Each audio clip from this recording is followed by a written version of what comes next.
Okie dokie.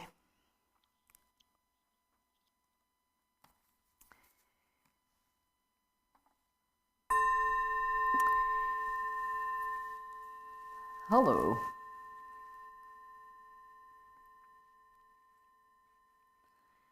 So let's get down. Any questions or concerns? Anything that you'd like to raise that's related to our work? Again, not general. Hello? Could I speak? Is this? Excuse me?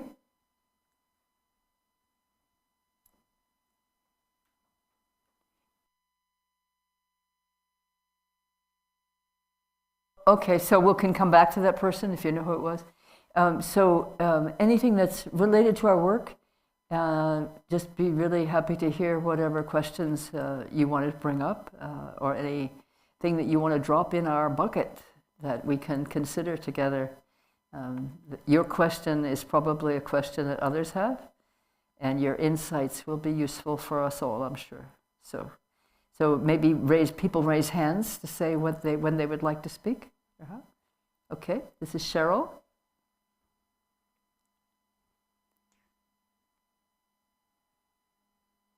Cheryl seems to be muted still. Muted. I keep getting muted. I'm not muted now, I hope. I'm so sorry. Hold on just a second, Cheryl. It's a little too loud or something. I'm having. Okay. Bring it down to I'm just working with the technician here, Billy, to see if we can get it to come. How's that? Yeah, I think it's better. Good. Cheryl, please go ahead. Okay. I came in late, and I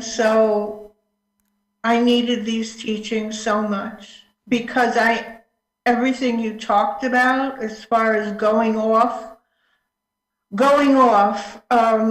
and I'm hurting myself and I'm hurting other people, and I can't seem to calm down, even with practice. So it's helping. I notice you're giving a program after this, but it's only in person. And I'm not in Arizona, I'm in New York. It's not only in person, it'll also be live streamed. Probably we won't have Zoom, but it will be live streamed as well as in person. But but no Zoom. Will it be on YouTube? Yes, it will be on YouTube. Isn't that right, Billy? Will you send out registration information if necessary? Christina, our director, will be in before we close today, and I think she'll be able to give us a date by which people register online. And where? It'll be online here. You mean where will the teachings take place? The link. Will the link be sent out by email? We'll ask her that when she comes in.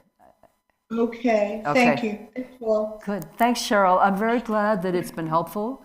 What you said about being in a situation where you may be overwhelmed or really caught up, we all know what that feels like. And the work that we do here today, individually and together, is in recognition of our human condition that we all share, as well as the condition of all sentient beings. Now, humans are unique in some ways, that we do have what we call free will, although I don't know about conversations among other species. They may consider that they have free will also. I really don't know. We don't speak their language, so how would we know? I just want to say I've looked into it, and it's coming out as anger, impatience. In your own process, you mean? Yeah, it's coming out very like a sword to cut people's heads off. Well, and then want to cut my own head off. Of course. Of course. Yeah. So I see it, but only the energy is rising up, like you were talking about, fiery energy. Yeah. This is fiery energy, but underneath it, I think, is fear. fear about what's anger, resentment. You mentioned resentment. Resentment about what's going on in the world, and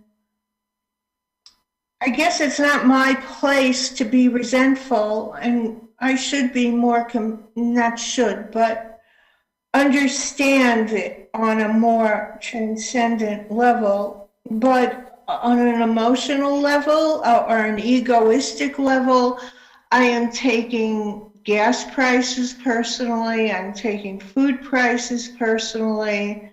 You know, I mean, this is hard survival issues that are very hard, seem hard to separate from. And I know that it's not going to make a difference whether I react or don't react. Yes, it does make a difference. Well, it does make a it doesn't make a difference to the circumstances. The circumstances are much bigger than we think they are. Yeah. What you and I put into the energy field affects everybody. And so, and I think you know that at some level, which is why you then react negatively to yourself when you have a negative reaction to something else. So I want to really assure you, because of my personal experience, that coming to a way of being with in awareness, your own arisings that are so compelling for you that you can't control them and that you get caught up in them, that this practice will help you. And I speak from experience. It has helped me in the past. We people who have fiery energy, you know, where we are mirroring what's in the world, and the world's mirroring what's in us. So we do have an impact, and it may not be visible to you in that the situation changes, but we do have a choice about how we work with our own confusions. That's the only thing we have power over, is our own mind. And when we feel we don't have power over, then we stop. To the degree that we're able to, we stop. That I find to be a very helpful piece of guidance in my own life.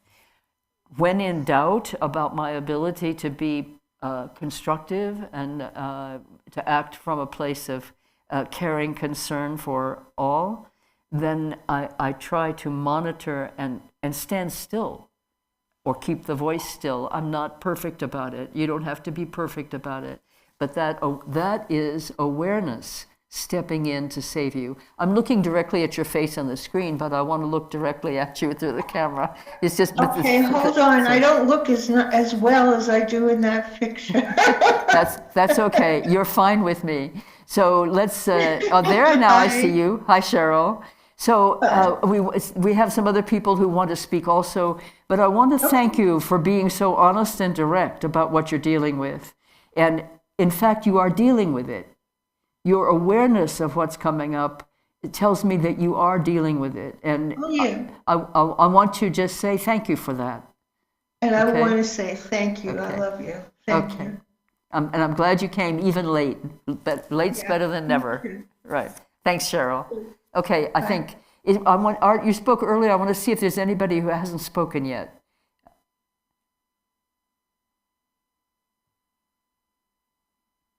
Ingalo, did you have your hand up? Yes, hello. Can you hear me? Not very well, actually. It's a little unclear. It's muffled. If I can increase. Is it better now? I think maybe a bit. Yes. Speak slowly for me. Okay. Yes, I'm speaking from the other side of the world. I'm in Sweden, Stockholm. Hi. I've been there. I see that I see the waters behind you in your scene there. that picture is from India, actually. Oh, okay. Okay. But I'm most grateful for this retreat. It came like a really treat, I must say, today. Good. Very spontaneously I jumped in, and it's perfect. Because I haven't been sitting for a while now like this. I've been more dynamic in my meditation. So this was wonderful to step back and I'm also practicing Dzogchen, but this was really good, very, very good. And Gaishen is very dear to my heart. A few things I saw today. Now, recently, the last session here, I got very heavy physical sensations. I got a lot of really at solar plexus. I got a lot of anxiety. And I was trying to say hum quite a few times, but it didn't really help for a little short while. And in the end, I actually lie down. And it was, I could feel it was like really tension and going up also in my heart chakra somehow, like that. And I really couldn't get out of it. It was really uncomfortable. But maybe it's because I'm not used to sit like this. I haven't done it for a while. May I say something about the Hung, Ingo? Yes, please. Okay. So the instructions that Dr. Rinpoche gives are for this forceful expulsion of the energy of the Hung. Do you know what I sometimes do? I sometimes whisper it. Aha, okay, very interesting. And I think for what you're describing, the anxiety that really comes in the solar plexus, you feel it there, because that's a kind of fear energy. Yes, so that very whispery, gentle, maternal kind of embrace with hung, hung, hung, kind of the way you croon to your baby, hung, hung, hung, hung, hung, hung, hung. And it may turn out to be ha ha ha. Okay, so I just wanted to bring that in before we went on. Yeah, and then before the session earlier, I could pick up, at one stage I got angry, deep anger, and then I popped it up, and under it was a lot of pain, and then I popped it up, and then it kind of resided. So it was kind of interesting to follow this, because I was surprised that this anger and revenge came up so heavily, Oh yes, we are a basket of everything. Eh? Yeah. So, and the world is your mirror. Yeah. Right? Oh yeah. Yeah. And I'm recognizing what Sharon was saying now. Sorry, I didn't hear that. The lady talking before, I could recognize this drama queen situation, like I've been more dramatic than normally. Maybe could it deal with the collective consciousness, maybe that energies are more trapped up now, or something like that. I'm not sure I understood. So you say this whole last part again. Okay. Move back a little bit. Move it back away from your microphone a little bit. Okay, like this? Yeah, that's good. Oh, very good. I've been a little of a drama queen lately. You've been a drama queen lately. Drama queen, yes. Yes. Blowing up. My friends, meet the drama queen. I love it when somebody acknowledges that. We do it a lot. Okay. Been more than normal. So maybe I was thinking maybe it can deal with the collective consciousness, that it's more agitated than normal. For some reason, the sound is not clear enough to me that I'm understanding what you're saying. I'm so sorry, Ingela. I can't understand. I'm thinking about the collective consciousness. Oh, you're speaking of the collective. Oh, yes. Well, that's the collective consciousness is making collective karma big time. Yeah, could it maybe be more agitated than normally? Oh, yes. Well, just look at what's happening in the world. And I don't mean just on your continent and just your next door neighbors, practically. I mean, we are in the times of change. Were you here this morning when I spoke of the changing times and how the planetary purification it's a form of healing for the consciousness, but human beings have the primary role to play. And we're not doing very well with that just now. But what I want to also acknowledge is that as the purification occurs, let's remember what it's like for a physical body when ill and it's purifying. That's when the symptoms are strongest. Yes? That's when the symptoms are most dramatic. And then we're all drama queens, all right, and drama kings. But The healing process is under the surface. What we're seeing is the drama of the extrusion of the poisons in the human consciousness. But under it is the healthy system pushing up.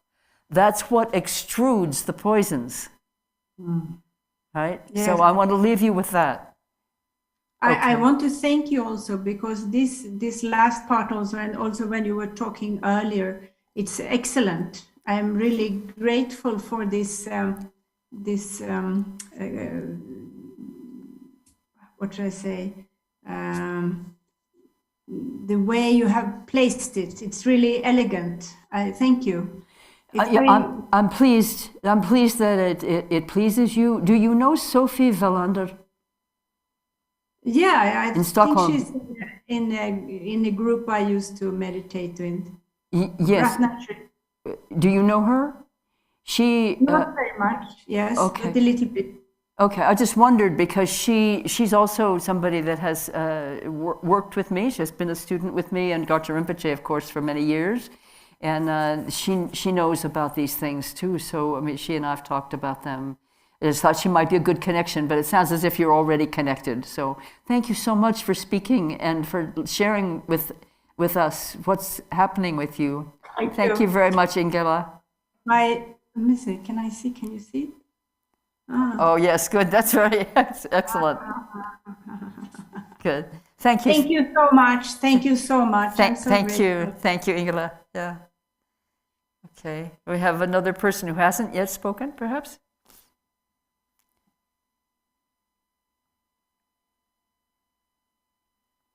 Stephen.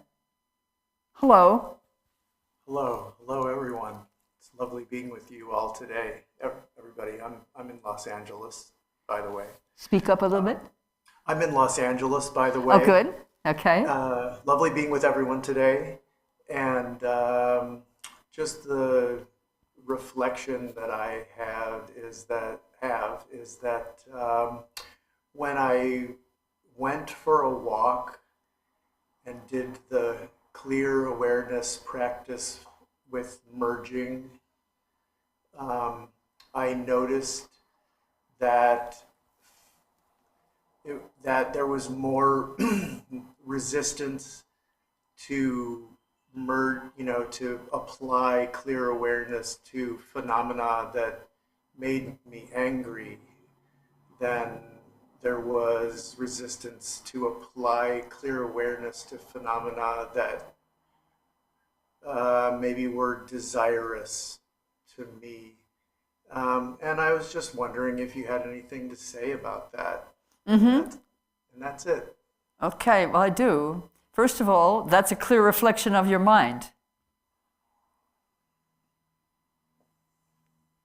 That's what you saw. You saw a reflection of your own mind. So you know in your life how you relate to those two energies. Right? So clear awareness is not going to bring you new information necessarily right off the bat, although it may eventually, but at the first, it's going to show you what's there. Because clear awareness and your mind are not separate.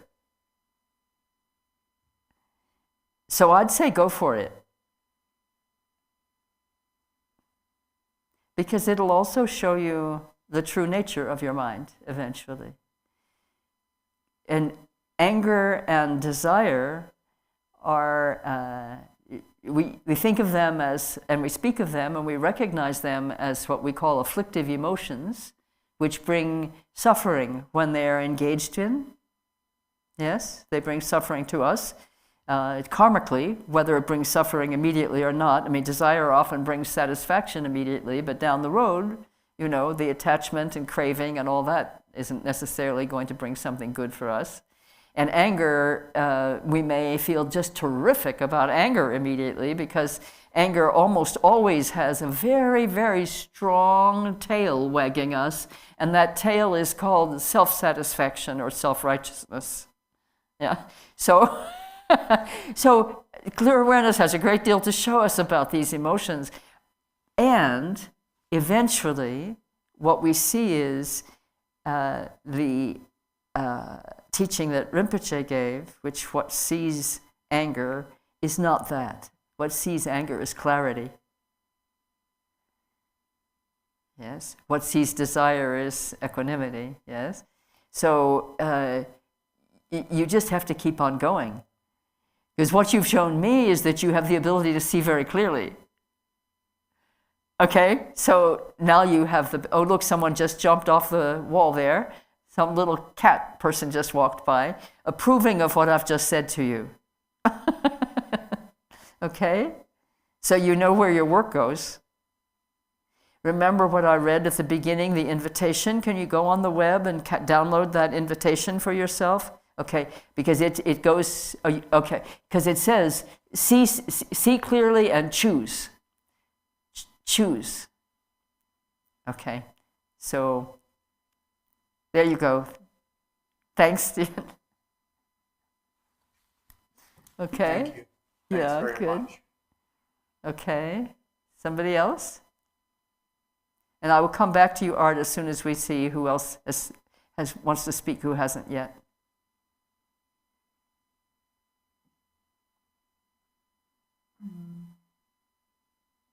Hello, Who's that? this is Sharon. Sharon. Hello, Sharon. Hi. I wonder if you wouldn't mind talking a little bit about presently abiding and stress. Say that again. To speak about what abiding and presently abiding and stress? Stress, yes. When I kind of got into that today, I just felt like I was looking at an awful lot of energy that I spend trying to solidify myself. Oh, I'm so glad you said that. Say more. Well, I'm spending a lot of energy trying to solidify myself, to make myself out to be something, when if I'm presently abiding, then I'm already existing. Not only that, you're already being. Yes. Presently abiding is the relief of stress for you. Is that what you're saying? Right. Yeah. Yeah. So now you know that. I can't imagine that there's a question to come after that. Okay. But I want to say something about spending a lot of energy trying to solidify yourself. And you're the first person in a long time who's brought that up. And you may not mean what I mean by it, but I'm going to tell you why I thanked you for saying it.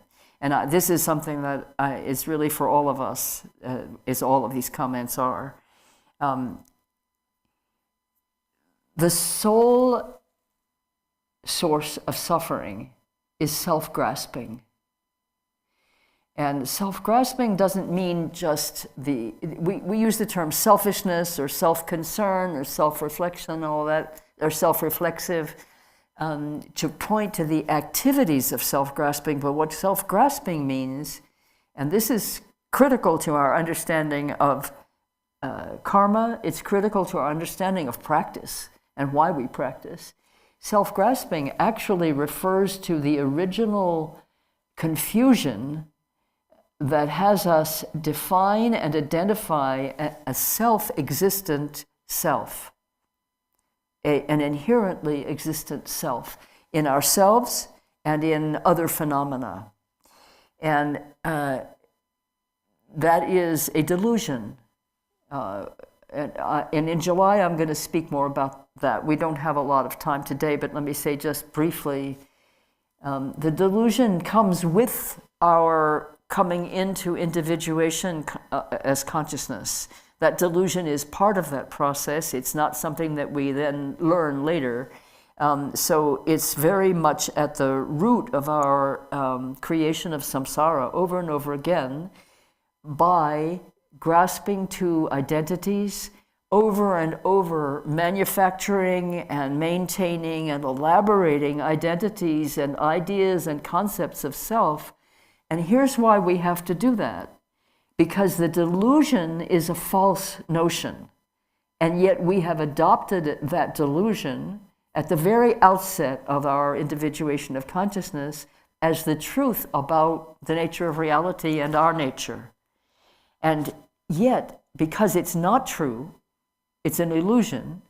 We experience it, but it's an illusion, and because of that, we're like a potter's creation on the wheel, and if there is a fault in the clay body, at some point, as we pull up that vessel on the wheel, that error, that fault line in the vessel is built into the vessel, and yet it is a point of weakness because we're grasping to the idea that we exist in an intrinsic way, whereas in fact we exist in a relative way in existence, and intrinsically we exist as beingness, inseparable from the whole, but we're separated out in our consciousness, and we're living that dualistic delusion, and in order to maintain it, we have to solidify ourselves.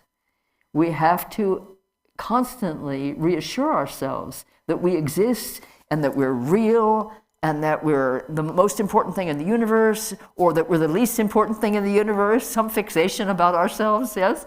And so the existential anxiety of that is overwhelming for humans. There are three vectors of suffering that we speak of in the Dharma: passion, aggression, and ignorance. Ignorance is the primary one from which the others come, and ignorance is the inability to recognize the true nature of reality. And ignorance is what gives rise to this delusion of selfness, of intrinsic selfness. So the truth of our actual nature is constantly, I think I spoke of this earlier, it's exerting a magnetic pull on us. It's constantly resonating in our system because it's truth. And we're not separate from truth, but we're acting as if we are, and we're thinking as if we are, and we're trying to construct a reality for ourselves that builds on that truth so that we'll feel actually solid. But we never were solid to begin with. And that's our salvation, to know that, and to really understand the nature, the true nature of our being, which is not solidity, it is space, luminosity, love. No solidity anywhere. There's nothing to hold on to. And that's our great gift, that we don't have to cling to something. We're safe because we're never separate from our true nature. We're completely safe. Nothing can harm us. And the way that we come to this deep understanding of our safety and our inseparability from the Absolute is by love. Love is the path that gradually dissolves that delusion of separation. Love is the path. We've heard that in every tradition. You hear that love is the path. Well, guess what? Love really is the path. It's the ground, it's the path, and it's the fruit. It's the ground, the path, and the result. Love's the whole thing. Isn't there some song like that? Some guys from England did some time ago. Can't think what the tune is, but I think I got the words right. I hope that helps, Sharon. You allowed me to say the most important thing, right? Thank you. Thank you. So flow on. Okay. And if you stumble over anything, that's just an illusion of self in that rock too. It's not any more firm than you are. Okay. Okay, I think we come to Art now. Where are you, Art? Oh, there you are. Hi. So as I was practicing with you, the last of the four immeasurables came to my mind. May all rest in equanimity, free from attachment and aversion.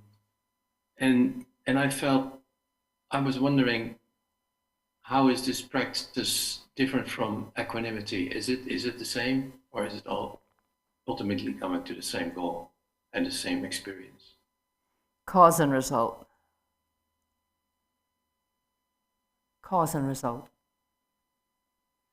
When you see truth directly, you're no longer gripped by untruth. Truth is all there is. And we're living out our fantasies of what we think is accurate and true. And so we are living, as I was just speaking about with Sharon and all of you, we're living on the basis of a delusion about selfness. There is no self as we construe it. There is what we call an agentic self that is a healthy ego that's required to live in the world, right? You can't get along if you don't have a reasonably developed ego in the psychological sense, right? But in the spiritual sense, ego means something else. It means that grasping to an illusory self. There is no solidly existing, inherently existing self, but there is in the realm of existence.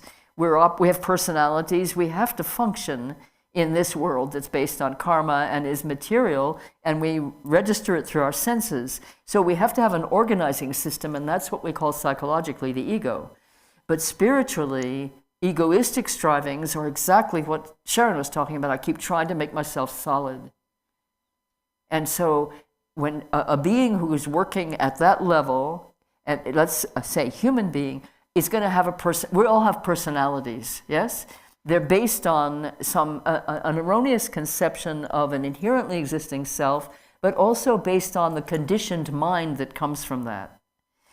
And so this personality makes distinctions and choices and ranks and everything based on like and dislike, or what's good for me and what's bad for me. And so all the relationships that we have with the world and other beings, based on that spectrum of choices that's good for me at this level and end of the spectrum, and bad for me at that end of the spectrum, and that's the paradigm within which we're operating. It's so erroneous and so limiting, but the system of like-dislike comes from that. So equanimity is a state that we can practice to come to. You've read my practice on equanimity that I give, yes? So you know that's a really hard practice to do. In fact, it's on the web for you all to download. The practice on equanimity, cultivating equanimity and bodhicitta together, highly recommended, very difficult, extremely difficult, but it doesn't take long for it to become easy, because you find how much happier you are when you develop equanimity. So then it becomes really easy, and you want to give it to everybody, like I want to give it to everybody. So but if you don't have equanimity, you like this person and you don't like that one. You like this one now, but down the road you're not going to like that one because that one does something you don't like, and therefore you turn against. So like-dislike is a function of personality. It's a function of the striving, to have everything be the way you want it, which is a very immature reaction of a person who hasn't yet seen their true nature. Bingo.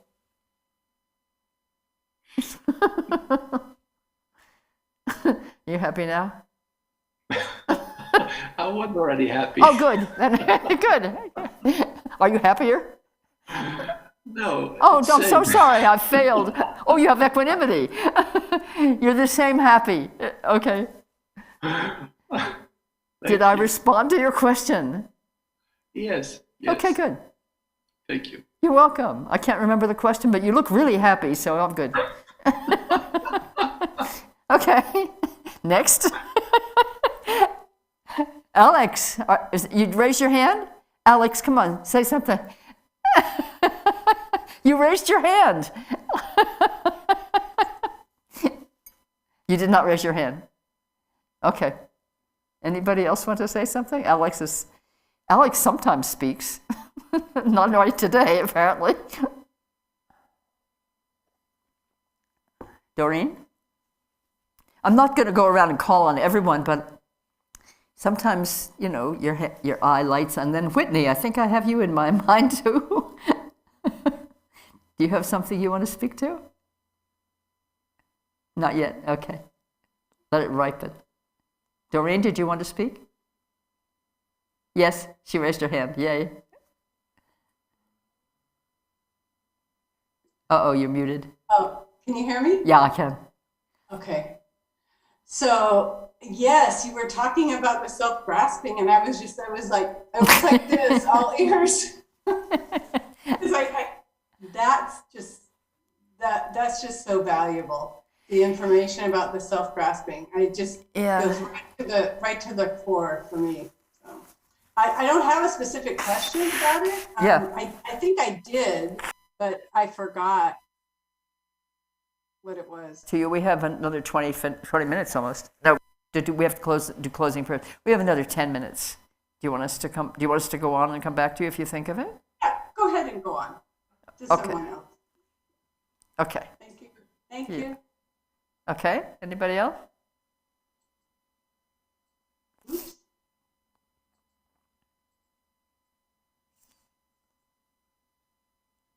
Anybody on the other screen or the other?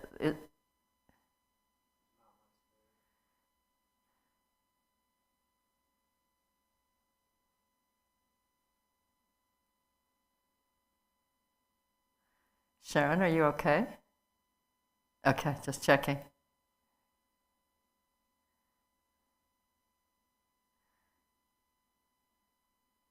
Anybody else want to say anything? If not, we'll move on.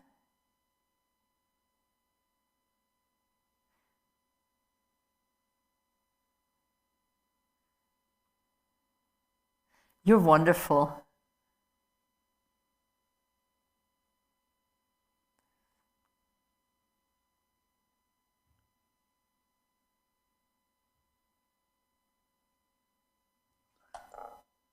Osio Tohiju again. Am I unmuted? I don't know. Say, I couldn't hear. Osio, I wanted to just tell you how thankful and grateful I am for humor, for your humor, how you bring in humor into these times. And it's very difficult for me to remember, but once somebody starts laughing, I join right in. It's easy to join in, but I don't always, I'm just so worried about the fires. They're just all over and they're surrounding this city and and the wind doesn't stop. So, I'm totally distracted by that. Not entirely. You showed us this morning. But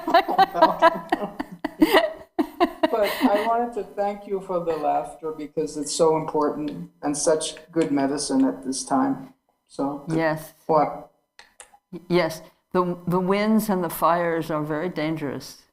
When a few weeks ago, as you know, Barbara, we had the same thing here. It wasn't as dangerous. Our fire wasn't as large. Yeah, what you're dealing with is at a different level, but of course the one that we had here was very close. So a slightly smaller fire, but a little closer, was dangerous enough. Let's put it that way. And I think I told you some of how I practiced on it. Of course, with awareness always, but I remembered the prophecy that we were given by Dahani Iwahu, and the prophecy that the elements are waiting for direction from the minds of human beings in order to bring the planetary purification the planetary healing through with as little suffering for beings as possible. And the direction from the minds of human beings to the elements is not something that most of us have much experience with, particularly when we're in a confused state, the elements responding to that and mirroring that for us. We don't know how to work with it. So what I did, and I'll just share this with you because many of us live in fiery zones now, or places where there are floods or earthquakes or great winds. So this is not something abstract.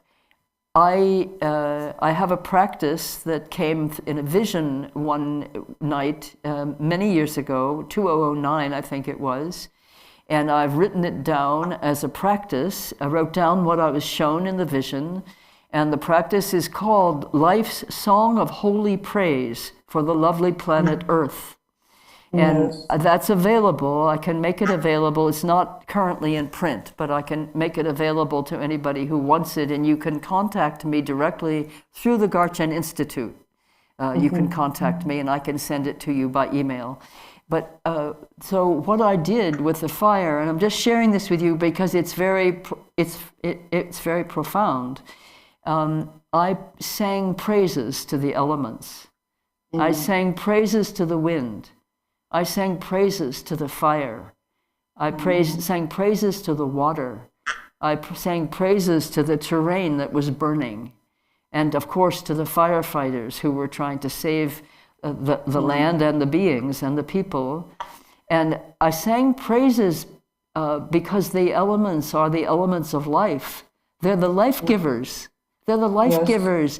They're functioning now in a way that we find catastrophic. And indeed it is catastrophic and very dangerous and very, it brings great suffering. But it is a process of, I have faith, and this is faith speaking, I have faith that the elements are part of the process by which consciousness of humans is being purified. And since consciousness of humans is where the trouble is coming from for the planetary life, the purification of human consciousness, I take it very seriously. It's why I do the work I do. It's why we're here together. Yes. Our work is to wake up for the benefit of all, to free all from suffering and from the causes of suffering. It's why I speak the truth of the Buddha Dharma. If I didn't have Buddha Dharma, I would find some other way to speak it, but I have the Buddha Dharma. What a gift. Yes. What a gift to have received in this lifetime, these pure teachings of truth and love that are the absolutes, that are our own nature. And to be able to say this out loud over and over and over again to beings like you, all of you, Barbara and everybody else here today, and those whose faces I can't see because they're on the live stream, not on Zoom, to be able to speak this way is to literally open, like Superman, open our disguise and let our hearts just be as wide as the galaxies and step out bravely and confidently and with great conviction, step out into the world as bodhisattvas, committed to the liberation of all. Oh, thank you, Barbara. Okay. Thank you. Thank you, dear. And I see Alex did put his hand up, and then we also have John's iPad who wants to say something. But Alex first, yes. Thank you for letting me say all that, everybody. Thank you. Thank you. I'm bowing to you. Right? I'm testifying. Okay, Alex. I will speak. Hallelujah. First of all, I love you. I love you to pieces. I love you too. I love everyone here and everyone who's not here. Equanimity. With such, devotion for these pith instructions that are so rare to receive in one's lifetime, just to hear them once.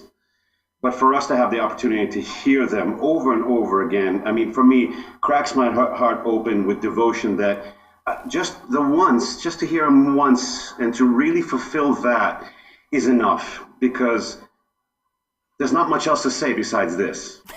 It's true. That's why I'm always repeating myself.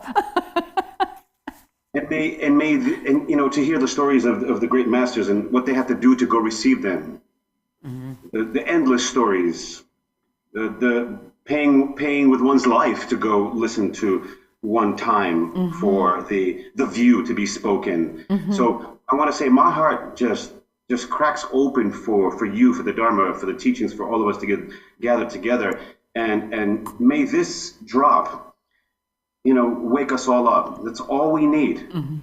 All we need. So I, with utmost devotion, and thank you. Thank you. Thank you for recognizing it. John's iPad. Hello. I don't hear you. She's I'm mute. Yes. Oh, there you are. Can you hear me now? Yeah. Yeah, I do now. Yeah. I'm Pamela, actually. Pamela? Yeah. Hi. And Alex, that was beautiful. So much gratitude here too. And Barbara, what you had to say earlier too about the elements and our role here. Very something to contemplate and practice. But I have a very simple question here. When you were talking about pulling the pot, you used some word about it wasn't the fault, but our misunderstanding of ourselves as inherently existing. You didn't use the word fault. What did you say? I just can't remember that word. It's an original innocent misconception. Misconception. Okay. It's an error of perception and interpretation. Yeah. I wrote something down about that. Let me see if I can find what I actually wrote that I think is actually a pretty good, clear statement about it. Let me see if I can find it here. It's such a good metaphor. Yeah. Hold on.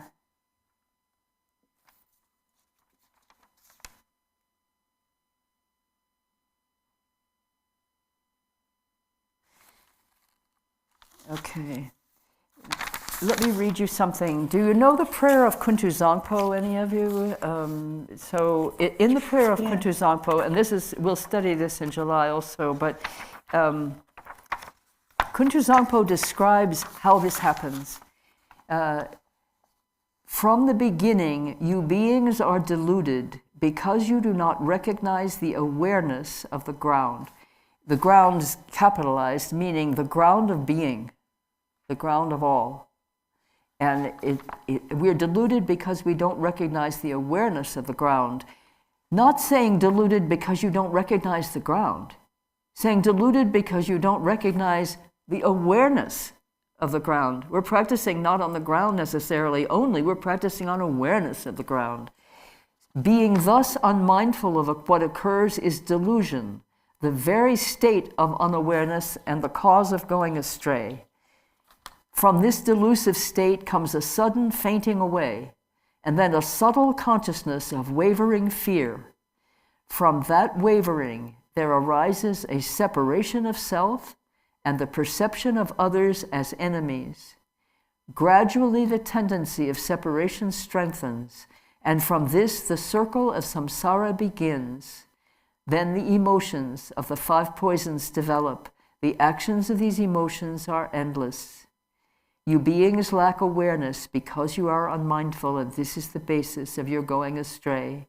Through my prayer, may all you beings recognize your intrinsic awareness. Innate unawareness means unmindfulness and distraction. Imputing unawareness means dualistic thoughts towards self and others. Both kinds of unawareness are the basis for the delusion of all beings. This is why we practice unawareness. That's it. That's it. Thought you might find that useful. Thank you very much, Pamela. Thank you. Okay. Thank you so much for being here. Thank you, everyone, for being here today. It feels as if it's longer than a day and shorter than a day, both. I want to do our closing prayers, which are a really important part of bringing things to completion in a practice or a retreat. And again, I'll read them.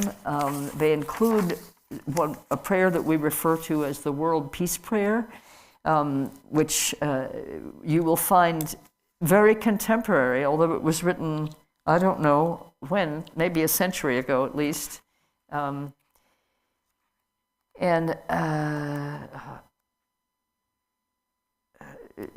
Billy, what's the page number of the World Peace Prayer?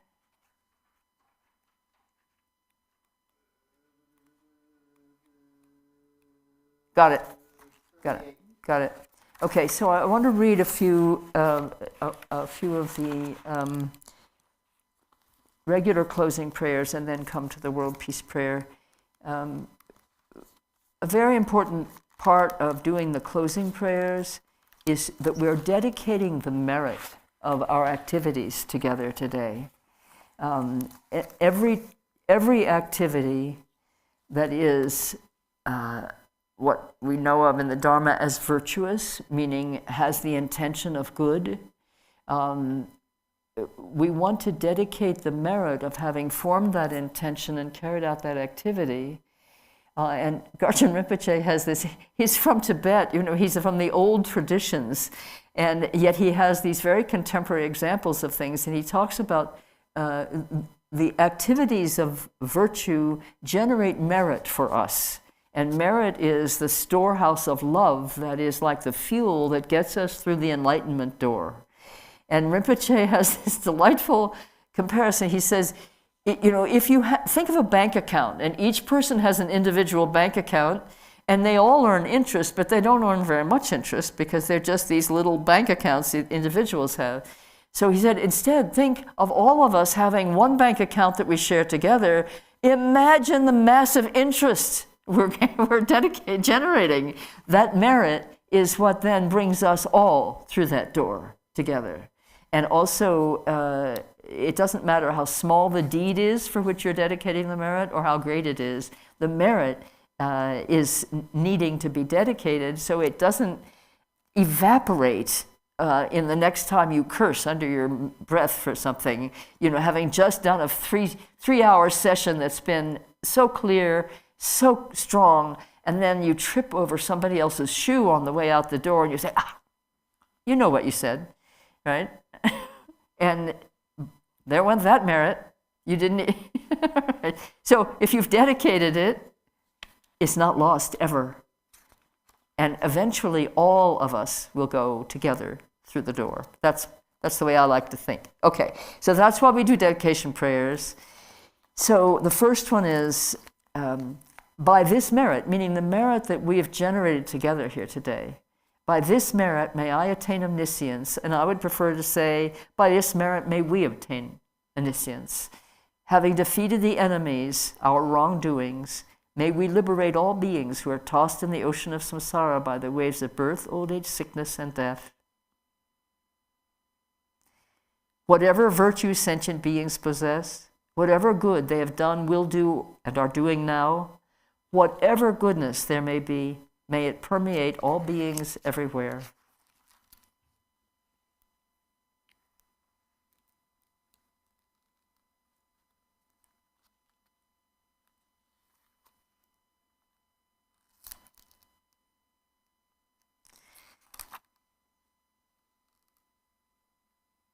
Glorious root guru, precious one who sits upon a lotus at my heart, hold me with kindness and grant me all accomplishments of enlightened body, speech, and mind. I pray for the excellent health of the guru. I pray that he lives a supremely long life. I pray that his activities spread far and wide. Grant blessings that I may not be separate from my guru.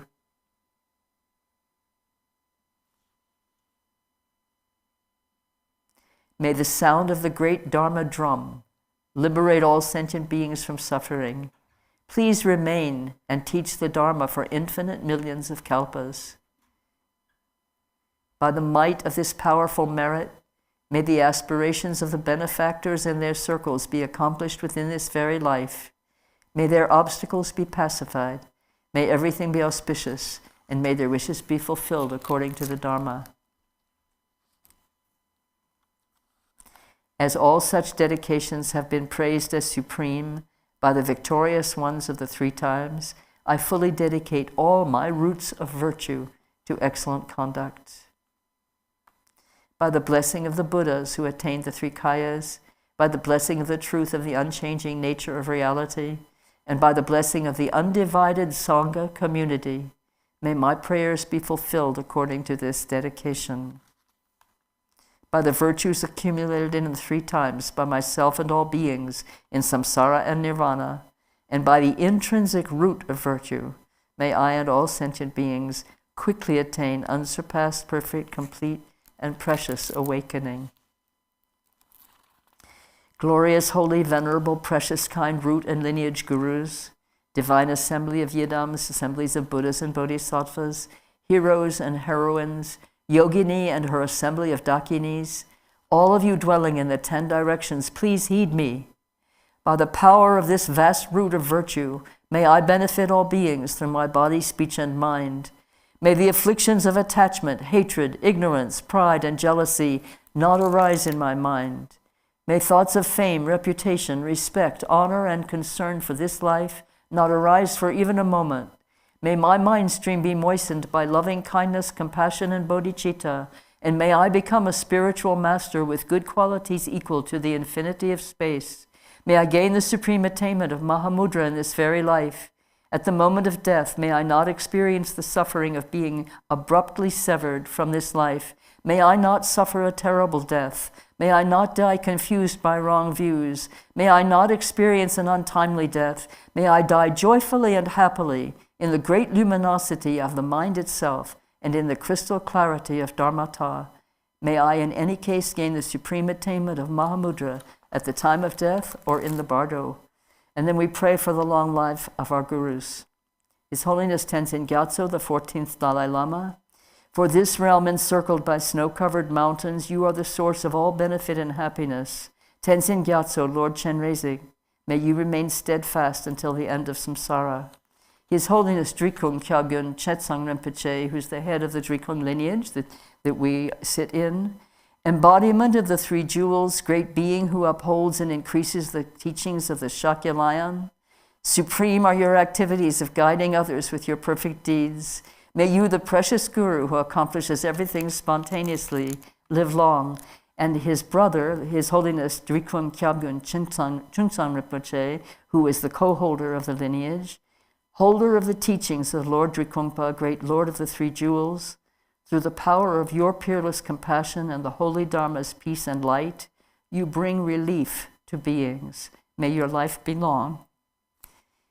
His Eminence Garchen Rinpoche, the one known in the noble land as Aryadeva, emanated into the Gar clan of eastern Tibet as Chudingpa, the heart son of Jigten Gompo. May the life of glorious Garchen remain steadfast for 100 eons.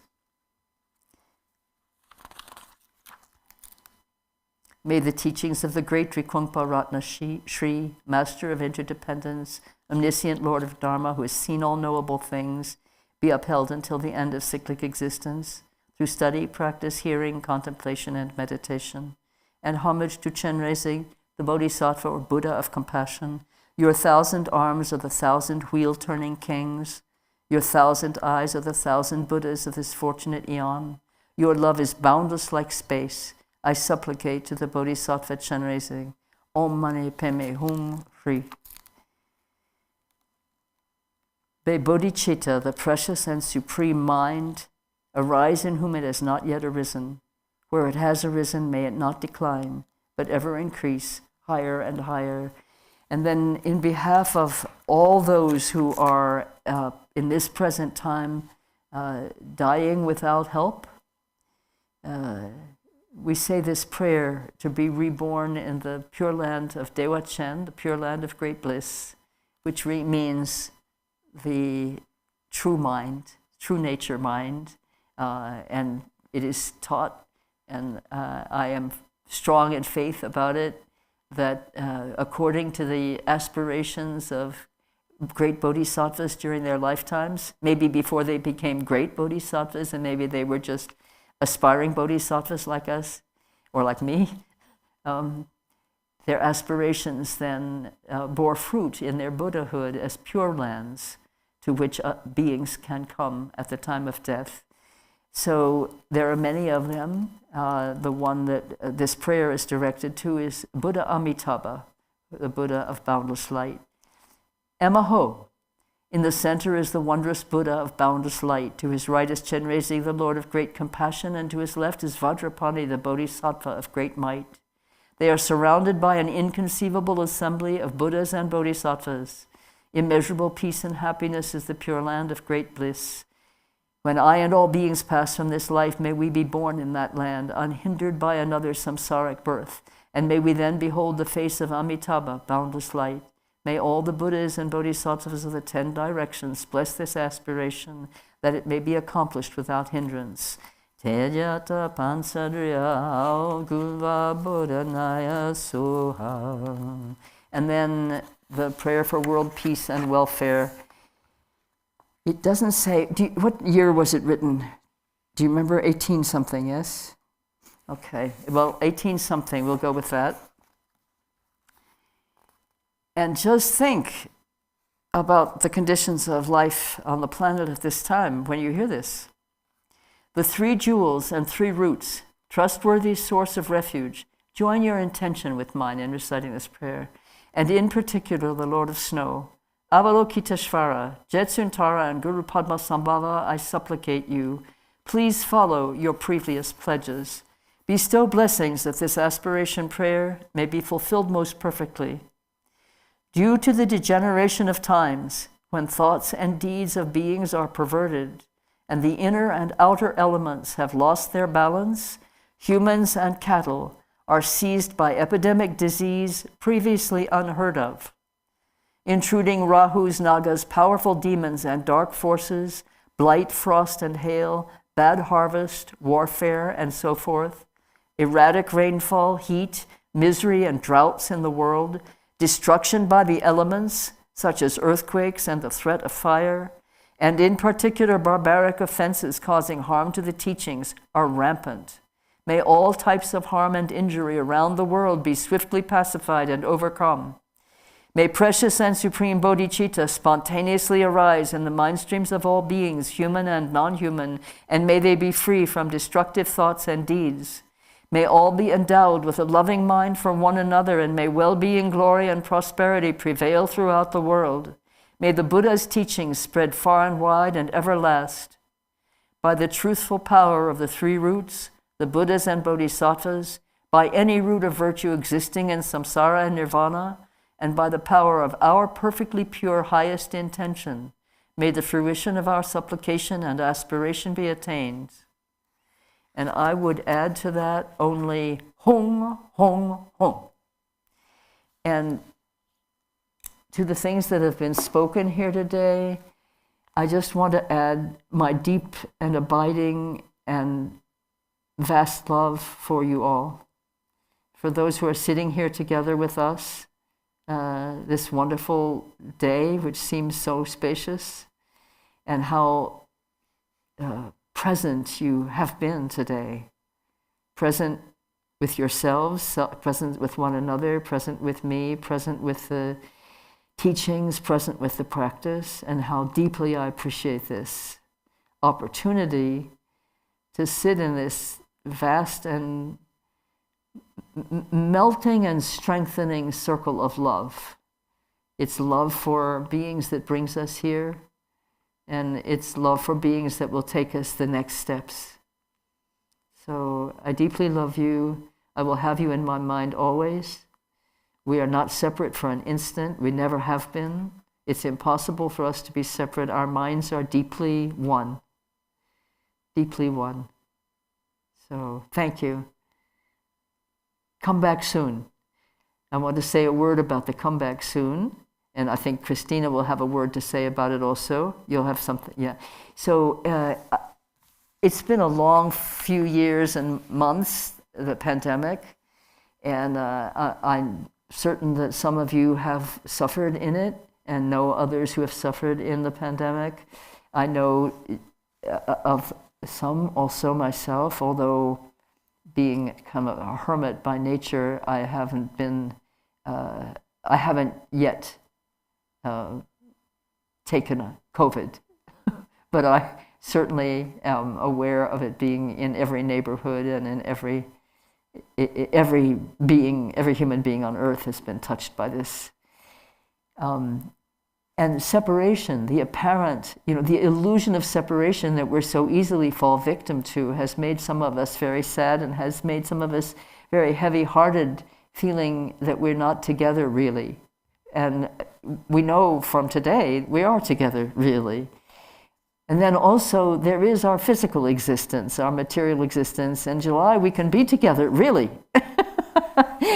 So for the first time in all this time, how long has it been? It's been since March 2019 that I haven't sat in physical presence with other practitioners like you. And in July, for 2 days, we'll have a gathering like that here. And I am so happy about it. And I hope that some of you will be able to come. There will be COVID precautions in place, so some may not be able to come. Some may not be able to get here from other countries, depending on how things are going. And of course, at the last minute, this might also not occur, because who knows, the numbers may go up and swamp us again. Who knows what's going to happen. But the intention is on the 23rd and 24th of July that I will sit again with you and others. And the retreat will be 2 good days, which just seems like luxury. And it's called Original Innocence. We've all heard of original sin. But I'm here to testify, as I just have been testifying, to original innocence. And we're going to be working with how to really celebrate, embody, and have certainty about that. That changes everything.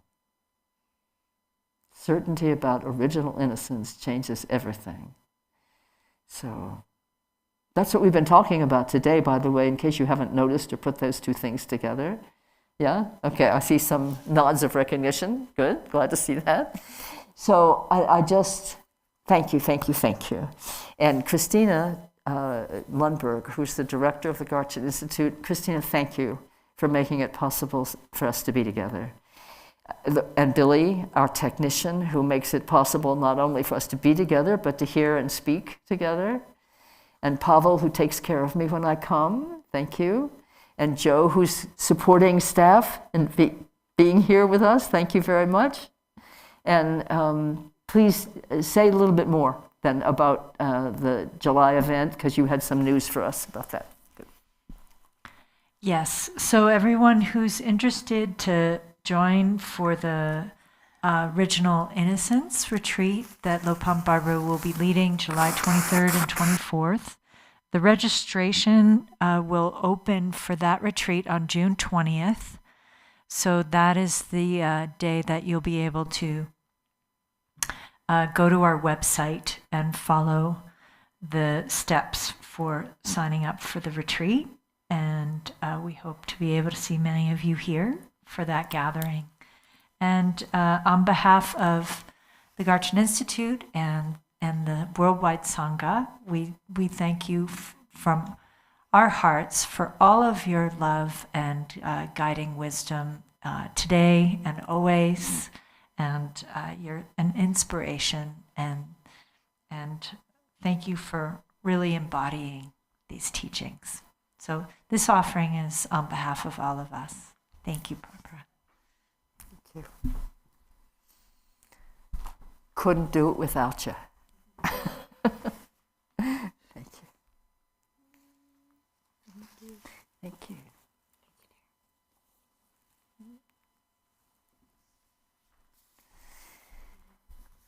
And thank you to Padma in the kitchen, and I don't know who else is doing it, and the people who are doing this amazing construction, that extraordinary, thank them too.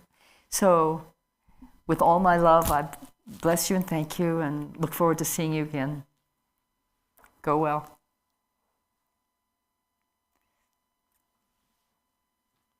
And you can reach me through the Garchin Institute email.